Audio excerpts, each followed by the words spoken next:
সুপ্রিয় দর্শক, দেখতে পাচ্ছেন এখানে কিছু মীর কাদিম গরু, মানে সাদা জাতের যে মুন্সিগঞ্জের ঐতিহ্যবাহী মীর কাদিম গরু রয়েছে, এইগুলো হলো সেই গরু। মাশাআল্লাহ, অনেক সুন্দর। এগুলো হলো মীর কাদিম গরু।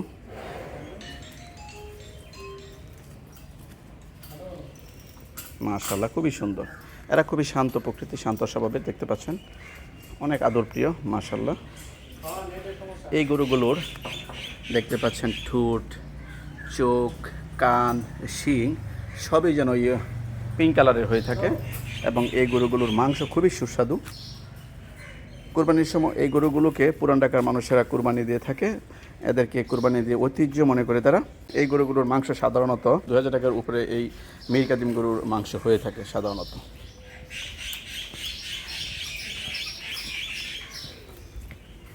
দেখতে পাচ্ছেন এখানে মীর কাদিম গরু রাখা আছে, সুন্দর সাদা সাদা।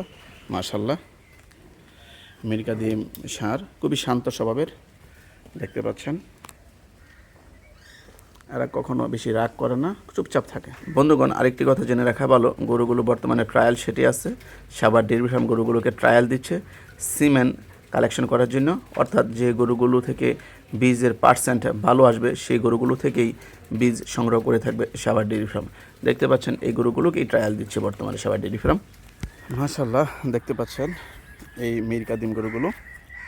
আমরা আগেও বলেছি যে মীর কাদিম গরুগুলো খুবই শান্ত স্বভাবের, শান্ত প্রকৃতির হয়ে থাকে। এদের দেহের কালার সাদা হয়ে থাকে এবং এদের মাংসগুলো পিঙ্ক কালারের হয়ে থাকে। খেয়াল করুন, আগে মীর কাদিম গরুগুলোর ওই পাশে রাখা ছিল, ওই সেটটা থেকে এখন তারা বিভিন্ন সেটে তারা নিয়ে এসেছে। সাভার ডেইরি ফার্ম মীর কাদিম গরুর জাত উন্নয়নের জন্য কাজ করে যাচ্ছে দীর্ঘদিন ধরে। মানে সারা বাংলাদেশে জাতটিকে ছড়িয়ে দিতে পারে সেই লোকই কাজ করে যাচ্ছে। এই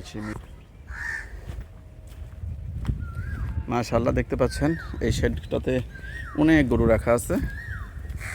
এই শেডটাতে খোলামেলা লালন পালন করছে গরুগুলো।